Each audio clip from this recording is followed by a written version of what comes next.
It's good to see you today. We're going to be looking at the birth of Jesus in Bethlehem. And our hymn today is called What Child Is This?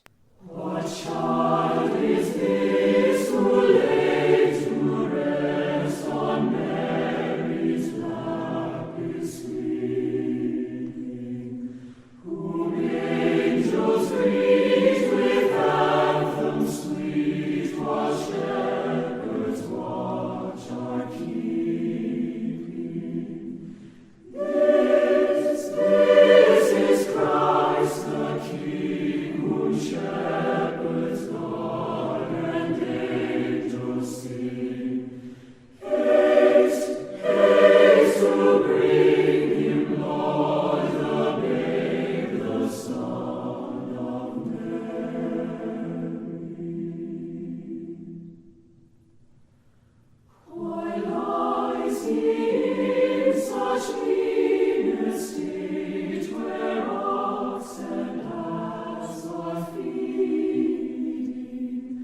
Good Christian, fear for sinners here, the silent word is pleading. This is Christ the King, whom shepherds guard and angels sing. Haste, haste to bring him, Lord, the babe, the Son of Mary. So bring him incense, gold, and myrrh, come peasant king to own him. The King of kings salvation brings, let loving hearts enthrone him.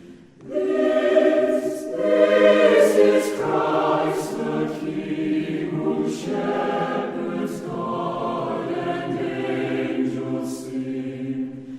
Haste, haste to bring him, Lord, the babe, the Son of Mary.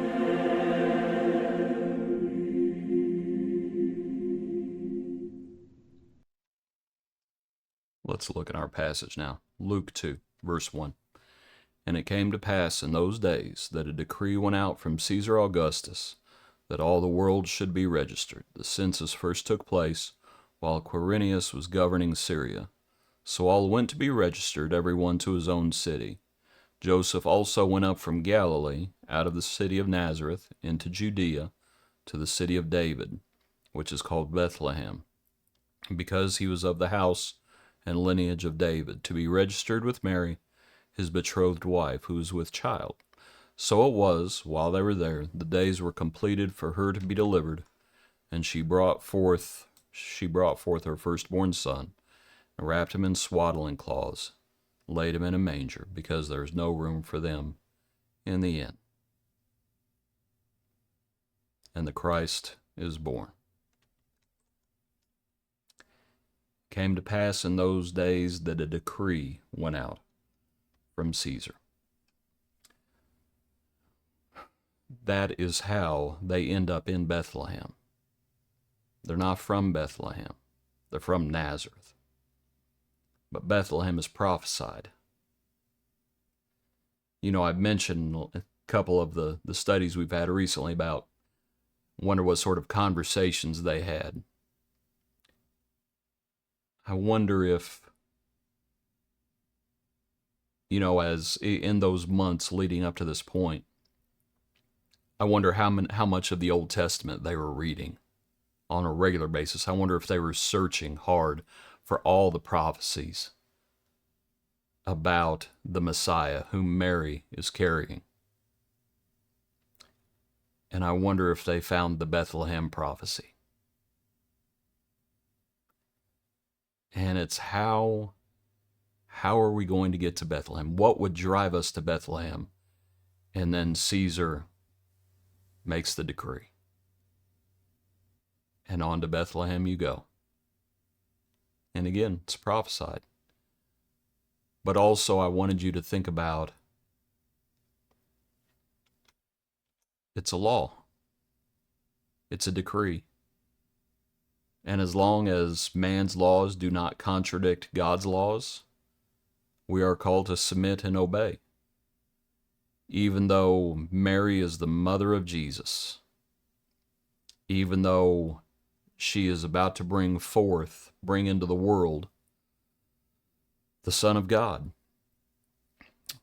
as he's about to be born, even though she is highly favored and blessed, all those things. My point is, they real easily could have said, do you know who we are? We are not submitting to this law. We are from Nazareth. Our child is going to be born at home in Nazareth. Nope, that's not what they do. They obey the law because it doesn't violate God's law, and they go to Bethlehem. And of course, that's the thing. Verse 4, the point we made earlier in other studies, Galilee is prophesied, Nazareth is prophesied, Bethlehem is prophesied. He was of the house and lineage of David, prophesied. And so here we have Bethlehem, just a little town, but it's prophesied. While they were there, the days were completed for her to be delivered, and she brought forth her firstborn son. I was thinking more about that phrase. We looked at it when the angel first speaks to her, or looked at one of the other accounts, I should say. You might just think about brought forth her firstborn son. The point we made earlier was, I think you can show from that account, it's Matthew that says Joseph did not know her until she brought forth her firstborn son. And so you can make the same point here. The implication is there's going to be other children. But also you might think about what the firstborn son had, what the firstborn son has. You might think about the favor shown to the firstborn. You might consider that as well. And of course, for God, he's the only begotten. That phrase, the only begotten, I'll say this. Other passages that use that phrase, you can show, I believe it's in Hebrews. The only begotten is in direct reference to the resurrection. We'll look at that, if I remember, when we get to Hebrews. But in thinking about the resurrection, we are thankful for the Lord's birth. Let me put it like this. We're thankful, obviously, the Word became flesh. But we also recognize, just as Jesus said to the disciples, for this reason I came, going to the cross. He came to go to the cross. So we are thankful for his birth. We are more thankful for his rebirth. That's the resurrection. We're thankful that he came in the flesh, because if he did not come in the flesh, then he could not die. He could not go to the cross. He could not give his blood unless he first became flesh and blood. And so we're thankful that he was born, and we know what he was born to do. So here, just as we read about his birth, we are thankful, and we should be thankful. Our thankfulness is not limited to Bethlehem, though. Appreciate you. Hope you have a good day. Join us tomorrow for another portion of our daily praise.